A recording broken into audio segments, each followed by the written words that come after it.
Jai Hind Defense aspirants, welcome back to my channel SSP Success. Today we are going to cover an important topic that was in the news, and it's about navigating India's economic development. It's very important for your SSP, AFSP in terms of GD, Lake Street, and of course in terms of national news. So let's get started with our topic. सी अब context क्या है? देखो, अगर हम 2000 जैसे कि अभी आपका 2023 खत्म हुआ है, अगर हम 2023 के इंडिया की इकोनॉमी की बात करें, इसमें बहुत सारे इवेंट्स हुए हैं। जैसे दलाल स्ट्रीट जो है ना, उसका रिकॉर्ड रन पर था। मतलब लगातार तेजी से देखने को बढ़ोतरी मिली, specially in the month of December, right?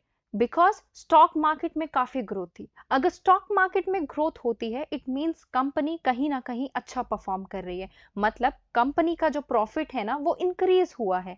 और 2023 में ही इंडिया फिफ्थ लार्जेस्ट इकोनॉमी बनी है पूरे वर्ल्ड में। और हमारी कंट्री का एक बैंक HDFC, वो पूरे दुनिया में फोर्थ लार्जेस्ट बैंक बना है in terms of market capitalization. ये कुछ अच्छे पर्सपेक्टिव थे 2023 के। अब हम देख लेते हैं इंडिया जो है, देखो करेंटली कहीं ना कहीं इकोनॉमिक ट्रेजेक्ट्री को लेके बातचीत देखी जाती है कि क्या स्ट्रैटेजीज अपनाने की जरूरत है इंडिया को, सो दैट वो जो है 5 ट्रिलियन इकोनॉमी बन पाए। कब तक? 2025 तक।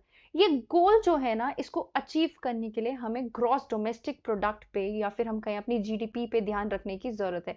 अगर हमने GDP पे ध्यान रखा, तभी हम फोकस कर पाएंगे कि कैसे हम एवरेज सिटीजन की जो अर्निंग कैपेसिटी है उसको बढ़ाएंगे, कैसे हम ये शिफ्ट करेंगे अपनी अटेंशन टू GDP पर पर्सन पे, राइट? नाउ क्या क्या चैलेंजेस देखने को मिलते हैं इंडिया की ग्रोथ ट्रेजेक्ट्री में? सबसे पहली पॉइंट की अगर हम बात करें, दैट इज री इमेजिनिंग इंडियाज इकोनॉमिक फ्यूचर। देखो, रघुराम राजन एंड रोहित लांबा की एक बुक है, ब्रेकिंग द वर्ल्ड, री इमेजिनिंग इंडियाज इकोनॉमिक फ्यूचर। वो प्रमोट करती है कि उसने क्रिटिकल एग्जामिनेशन किया है इंडिया के ग्रोथ मॉडल का, और उससे हमें एक क्वेश्चन मिलता है। वो प्रायोरिटाइज वो बुक में क्वेश्चन ऐसा है कि क्या सर्विस सेक्टर ग्रोथ को प्रायोरिटाइज करना इंडस्ट्रियल सेक्टर के ऊपर, क्या ये हमें सस्टेनेबल डेवलपमेंट की तरफ बढ़ाएगा? ठीक है, या फिर हमें हमारे हिस्टोरिकल पैटर्न से ये डेविएट कर रहा है, जो कि ऑब्जर्व किया गया है डेवलप्ड एंड इंडस्ट्रियलाइजिंग इकोनॉमीज पे। अगर हम मैन्युफैक्चरिंग सेक्टर चैलेंज की बात करें, इंडिया ने फेस किए हैं challenges in expanding it's manufacturing sector share in the economy, जो कि उनका ग्रोथ प्लेटिंग जो था दैट वाज बिलो 20%। ये कंसर्न रेज करता है इंडिया के बाईपास के ऊपर और एक टिपिकल स्टेज के ऊपर, कि हम अगर अगेरियन से प्रीडोमिनेंटली सर्विस बेस्ड इकोनॉमी पे शिफ्ट कर रहे हैं, तो एक क्या हम वो सस्टेनेबिलिटी को अटेन कर पाएंगे? बिकॉज एक पैटर्न होता है, अगर हम अगेरियन से मैन्युफैक्चर से फिर सर्विस, बट हमने सीधा अगेरियन से सर्विस बेस्ड इकोनॉमी पे शिफ्ट किया है। नेक्स्ट चैलेंज ये है global business service growth opportunity. Rajan and Lamba की इस बुक में ये आइडेंटिफाई किया गया है कि एक अपॉर्चुनिटी है इंडिया के लिए in the world business service growth, जिसको इंफॉर्मेशन टेक्नोलॉजी से सोफिस्टिकेट किया जा सकता है। जैसे कि ग्लोबल फर्म्स बढ़ रही हैं, वो अपने बिजनेस सर्विसेज को आउटसोर्स कर रही हैं, तो इंडिया एक रोल प्ले कर सकता है उनको इस स्केलेबिलिटी के चैलेंज को एड्रेस करने के लिए। What does that mean? Covid के टाइम पे क्या हुआ था? अर्लियर आपको पता है कि ये जो स्केलेबिलिटी वाली अपॉर्चुनिटी है, वो चाइना प्रोवाइड करता था, बिकॉज वहां पे लेबर सस्ता, वहां पे आप फैक्ट्रीज वगैरह बना सकते थे। लेकिन लोगों का विश्वास, या फिर हम कहें फॉरेनर्स का विश्वास हट गया। They wanted a much more secure place, तो वो अपने आप को इंडिया की तरफ जो है देख सकते हैं, इंडिया की तरफ फोकस कर सकते हैं। इंडिया एक उस तरीके का हब बन के दिखा सकता है। India is pretty much secure as compare to China, तो इंडिया को उनको ल्योर करने की जरूरत है अपनी तरफ। Next challenges employment crisis and youth aspiration. India अभी एम्प्लॉयमेंट क्राइसिस फेस कर रहा है, particularly among the youth from 15 to 24 age group, with an unemployment rate जो कि एक्सीड किया है 40% से, राइट? एस्पिरेशन जो है यंग वर्कर्स की हाई है, कंट्री को एक्सपीडिएट करने की जरूरत है इन मेजर्स को। कैसे? वो जब तक इंसेंटिवाइज नहीं करेंगे ना ऐसे जॉब क्रिएशन, या फिर हम कहेंगे कि प्राइवेट प्लेयर्स को पैसे दे के उनको बोलेंगे कि ऐसे जॉब क्रिएट करें जिससे यंग वर्कर्स का एस्पिरेशन फुलफिल हो। नेक्स्ट है service sector model challenge. Current service sector है इंडिया में, राइट? और हम ग्रोथ को एक्सपीरियंस कर रहे हैं हाईटेक सर्विसेज में, उसके साथ साथ हम चैलेंज फेस कर रहे हैं जॉब क्रिएशन में, particularly low value added, low skill service देखने को मिलती है। ये जो सेगमेंटेशन है ना सर्विस सेक्टर का, उसने क्वेश्चंस रेज किए हैं about its ability to generate income stream, जिसको हमने अलाइन कर रखा है aspiration of youth. That means जो मार्केट में जॉब्स अवेलेबल है वो मैच करनी चाहिए एस्पिरेशंस के साथ यंग वर्कर्स की, then only they will be fully motivated to do that particular kind of work. Then we have skill deficit and high education quality. That is one of the challenge. India की जो skill deficit है ना, वो बहुत बड़ा कहीं ना कहीं सिग्निफिकेंट चैलेंज की तरह सामने आता है सर्विस सेक्टर लेड मॉडल पे. देखो 2.2 मिलियन स्टेम ग्रेजुएट्स प्रोड्यूस करता है इंडिया, और majority of them they are consider to be unemployable. क्यों? इन एडिक्वेट ट्रेनिंग की वजह से. इनको हमें जो है एड्रेस करने की जरूरत है by investing in higher education, so that वो स्किल्ड वर्कफोर्स को क्रिएट करे, और जिससे हमें कैपिटल सेक्टर मतलब हमें कहीं ना कहीं जीडीपी में कंट्रीब्यूशन देखने को मिले. Apart from that PLI scheme and immediate job creation, जो प्रोडक्शन लिंक्ड इंसेंटिव स्कीम है ना, उसको एक अटेम्प्ट की तरह देखा जाता है जो एड्रेस करता है immediate job challenge by attracting what business, so that वो प्रोडक्शन सेंटर्स को सेटअप करें. कंसर्न्स जो एग्जिस्ट करते हैं इस स्कीम को लेके इज दैट ये प्रोडक्शन लिंक्ड है rather than employment link, right. So uncertainties जो है वो देखने को मिलेगी about the longevity of the business जब इंसेंटिव स्कीम्स जो है वो खत्म होगी. Need for comprehensive economic approach. India की जॉब प्रॉब्लम क्या है? उनको एक कॉम्प्रिहेंसिव अप्रोच की रिक्वायरमेंट है जो कंबाइन करती है मैन्युफैक्चरिंग सेक्टर को सर्विस सेक्टर मॉडल के साथ. तो ये बियॉन्ड पीएलआई स्कीम है. अगर हमने इंसेंटिवाइज किया भी प्राइवेट इंडस्ट्री को, उसको स्केल अप करना बहुत क्रूशियल है. डिमांड जो है land and labour regulatory reforms की, that needs to be address, और वो फिजिकली कॉस्टलेस है, that may have political challenge, may face political challenge as well. Now we need to urgently address demographic challenge.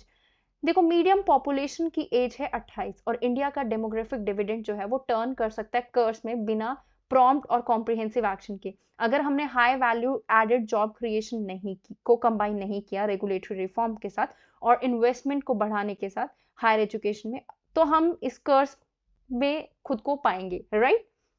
What are the growth drivers of manufacturing and service sectors in India? अगर हम manufacturing sectors की बात करें, government investment boost. Latest budget में India का government allocated substantial fund जो था that was 2403 crore for electronics and IT hardware manufacturing. 757 crore था faster adoption and manufacturing of hybrid and electric vehicles का, राइट. ये स्ट्रैटेजिक इन्वेस्टमेंट जो है that was there so that हम मैन्युफैक्चरिंग सेक्टर को bolster कर सके, राइट, और एडवांसमेंट को ड्राइव कर सके इलेक्ट्रिक व्हीकल टेक्नोलॉजी में. Next is enhancing competitiveness. India जो है पोजेस करता है की फैक्टर्स जो कि बहुत इंपॉर्टेंट है for a significant industrial push, जिसमें सेमी स्किल्ड लेबर फोर्स आता है, गवर्नमेंट के इनिशिएटिव आते हैं मेक इन इंडिया, और सब्सटेंशियल इन्वेस्टमेंट आती है, और वास्ट डोमेस्टिक मार्केट आती है. इसको फर्दर बूस्ट अप करने के लिए गवर्नमेंट को इंसेंटिव्स प्रोवाइड करने की जरूरत है, जैसे free land for establishing basis, uninterrupted 24/7 power supply, India को ग्लोबल कॉम्पिटिटिव स्केल के ऊपर प्लेस करना. Then we have robust domestic demand. India की जो मिडिल क्लास प्रोजेक्ट है वो कंट्रीब्यूट कर रहा है 17% to global consumption, that is going to contribute by 2030, right. तो डोमेस्टिक मार्केट जो है वो हम उसको सब्सटैंशियल ग्रोथ की तरफ देख सकते हैं, जैसे appliances and consumer electronic market जो है इंडिया में वो एक्सपैंड करेगी, ये उम्मीद थी, लाइक उसने किया भी है. 11 बिलियन था वो 2019 में, 21 बिलियन माना जा रहा है वो 2025 तक हो जाएगा, जिसमें हम देख रहे हैं रोबोस्ट डिमांड जो है इंडिकेट हो रही है इस मैन्युफैक्चरिंग गुड के थ्रू, राइट.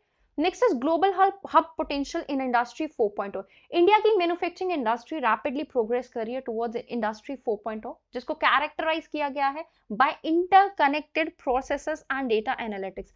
कंट्री की companies particularly in sectors like pharmaceutical and textile, they're already global leaders due to a focus on research and development. So ऐसे एरियाज पे हमें एम्फसाइज करने की जरूरत है जो फर्दर पोजीशन करेंगे इंडिया को with the potential to become a global hub for advance manufacturing. Service sector की बात करते हैं. Service trade surplus as a balancing factor. अब देखो क्या है कि परसिस्टेंट सरप्लस देखने को मिल रहा है इंडिया की सर्विस ट्रेड में, that has historically helped in doing what in offsetting substantial deficit किसमें merchandise shipment में. अगर हम फिस्कल ईयर 2020 से 21 की बात करें तब वो 89 बिलियन तक पहुंच गया था, ठीक है. Driving transition to a knowledge based economy. ये सर्विस सेक्टर एक पिविटल रोल प्ले कर सकता है इंडिया के शिफ्ट में from assembly economy to a knowledge based economy, और ये ट्रांजिशन जो है बहुत क्रूशियल है अगर कंट्री की इकोनॉमिक में इवोल्यूशन लाना है और ग्लोबल कॉम्पिटिटिवनेस लाना है। ये जो सर्विस ट्रेड है वो surplus, it act as a significant driver किसमें, ट्रांसफॉर्मेशन में, जो एम्फोसाइज करेगा किस चीज के अंदर, इंपॉर्टेंस को इंक्रीज करने में in terms of knowledge centric activities, right.